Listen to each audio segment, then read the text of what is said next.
Al debatir el tema de la agenda política relativo al golpismo de la Suprema Corte de Justicia de la Nación y la reforma al Poder Judicial por el narco-PRI, la diputada y esposa del nefasto Moreira, Carolina Villano, aseguró con demagogia y ardor que el hecho de que Morena y sus aliados sean mayoría no significa que tengan la razón, porque en todo parlamento se tiene que respetar el procedimiento legislativo y construir acuerdos, ya que las minorías también representan al pueblo de México, espetó finalmente. Por su parte, y tras escuchar a la esposa del corrupto Moreira, la senadora Ana Lilia Rivera de Morena señaló contundente que la creciente tendencia del Poder Judicial de invalidar leyes aprobadas por el Senado debe ser objeto de preocupación. Además, refirió tajante que la Constitución es un documento vivo que debe interpretarse en el contexto de los tiempos que vivimos y no ser una excusa para invalidar cambios legislativos.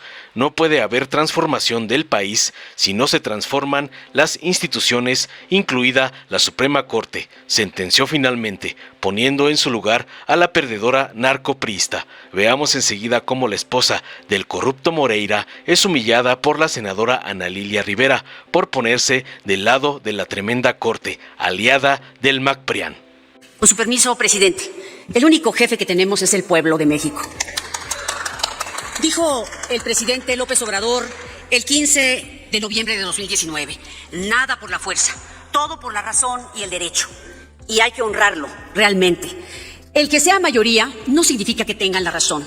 Incluso pueden ser buenas iniciativas, pero tienen que respetar el procedimiento y tienen que construir acuerdos, porque las minorías también representamos al pueblo de México. La Corte no legisló, la Corte solo dijo que no se cumplió la función que debe cumplir la mayoría morenista y sus aliados. No hay golpismo judicial. Una mayoría legislativa no es sinónimo de hacer las cosas bien. Las cosas tienen que hacerse como la ley lo indica. La ley es la ley y la tenemos que cumplir todos. Aquí se decidió quiénes eran los ministros de la Corte y aquí está representado el pueblo de México. Aquí se analizó y aquí se debatió para que sean ministros de la Corte, no empleados del Poder Ejecutivo. Nosotros somos empleados del pueblo de México y es importante decir que cuando no le da la razón algún poder al Ejecutivo, hay descalificaciones, hay persecución y esa no es una democracia. Aquí estamos hoy perdiendo el tiempo porque deberíamos estar discutiendo qué vamos a hacer para combatir la pobreza de este país, qué vamos a hacer para proteger a las mamás buscadoras que han sido muertas por el poder que quiere ocultar tanta criminalidad. Justamente, la división de poderes está hecha para evitar los abusos al pueblo de México. La principal función de los magistrados y ministros del Poder Judicial consiste simplemente en revisar y determinar si se cumplen los procedimientos que establece la ley. ¿Me permite, diputada? Con mucho gusto, presidente. Ha levantado la mano el senador Reyes Flores Hurtado. ¿Con qué objeto, senador? Por su conducto, la oradora, la diputada, me permite hacerle una pregunta. Pregunto, diputada, si acepta la pregunta del señor senador. Con mucho gusto. Adelante, tiene un minuto para formular la pregunta y 2 para contestar, independientemente del tiempo restante que tiene en su participación. Muchas gracias, presidente. En el contexto de la reforma que se discutió en la Corte y que hoy es parte del debate, aquí en la Cámara, uno de los objetivos primordiales era evitar el exceso de gasto público en publicidad de los gobiernos. Coahuila es uno de los estados donde se gastan cerca de 1,000 millones de pesos en propaganda gubernamental. Recursos para comprar aplausos a los medios de comunicación, por eso están bastante enojados. O más bien están defendiendo que se anulen estas reformas porque acotarían el gasto de gobierno. Coahuila en el último año ha destinado gran parte de este recurso a promover, o lo dedicó a promover, a que no es el candidato del PRI a la gobernatura del estado de Coahuila. La pregunta concreta, diputada, es: ¿está usted de acuerdo que se despilfarre el recurso público de esa manera, de cualquier gobierno, para promover a un gobierno y para promover a los candidatos de un partido político? No estoy de acuerdo que se despilfarre ningún recurso. Por eso queremos que no haya opacidad. Porque el gobierno federal despilfarra muchos recursos. Despilfarra recursos en su promoción personal. Todos los tiempos de las mañaneras son inequitativos para todos. Y además de eso, el despilfarro en comunicación social, revísese cuánto dinero le da a los medios que antes combatía de derecha y neoliberales. Hoy hay una falsa moral, porque realmente hoy los ricos son aliados del gobierno y muchos de los medios de comunicación, véase la jornada cuántos recursos recibe. No estamos de acuerdo.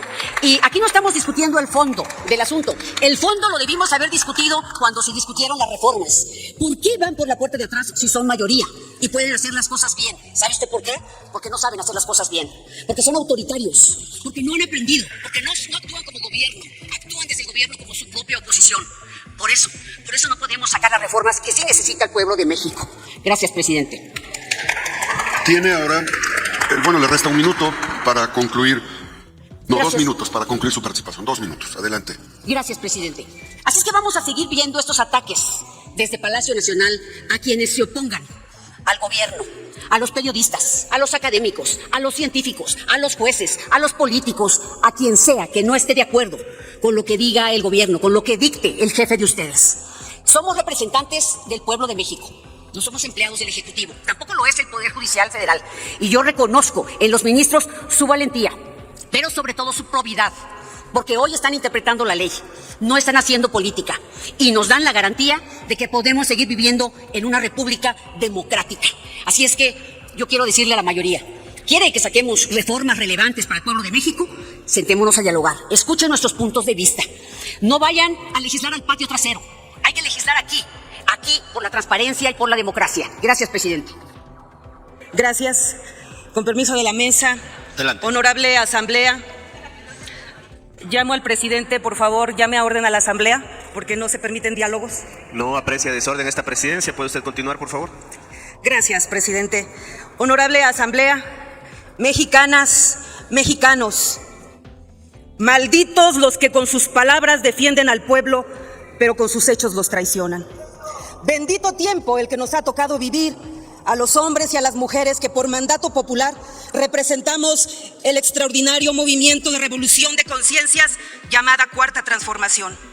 Pero sobre todo benditos momentos los que nos toca vivir cuando es público y evidente que hay en conflicto dos visiones de nación y de patria. Conservar fueros y privilegios o tener valor y resistir y avanzar en medio de las contradicciones de un momento en el que lo viejo no termina de morir y lo nuevo no termina de nacer. La transformación de este país es lo que nos debe tener hoy, utilizando este recinto sagrado de la palabra como la más alta tribuna de la nación.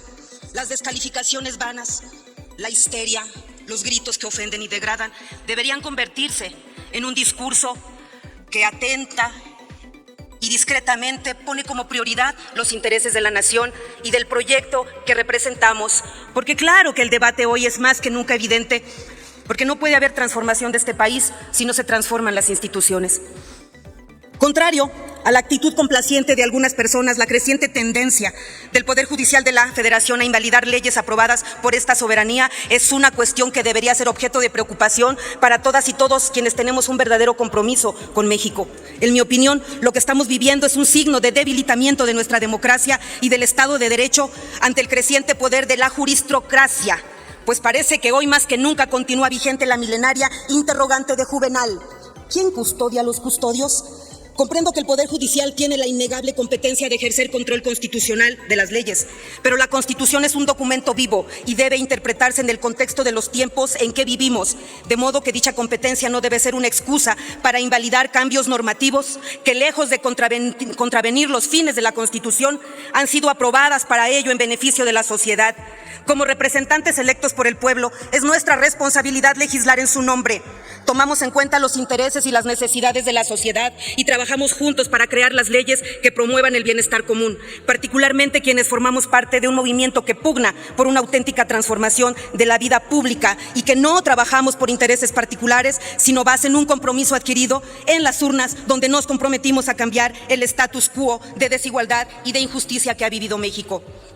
Sin embargo, el Poder Judicial invalida una ley orientada a estos fines, como lo es el decreto que ayer invalidó, que no solo colmaba una omisión legislativa del Congreso en materia de propaganda electoral, sino que dotaba de certeza jurídica y legal al régimen de responsabilidad administrativa para uso indebido de recursos públicos, para la promoción personalizada con fines electorales. En estos casos, dicho poder está actuando en contra de la voluntad y de las necesidades expresadas democráticamente. El Poder Judicial debería actuar como un garante de la justicia y la equidad, no como una barrera para el Concluya, cambio senadora. y la mejora de nuestra sociedad. Es inaceptable que en estos tiempos de cambio las decisiones de la Corte sean sesgadas por intereses particulares o políticos, lo que nos aleja del gobierno de las leyes para acercarnos al gobierno de los jueces.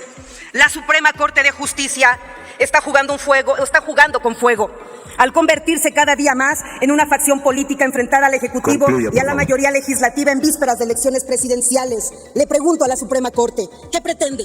¿Crear una crisis constitucional? ¿A quién beneficia? Pero sobre todo, ¿a quién perjudica con ello? Hoy, esta institución, desdibujada por sus propias contradicciones, se ahoga en el descrédito de sus actores. Continuaremos a pesar de las resistencias que se opongan a la transformación del país. Muchas gracias. Dale en me gusta, suscríbete, activa la campanita y compártelo para que más gente lo vea.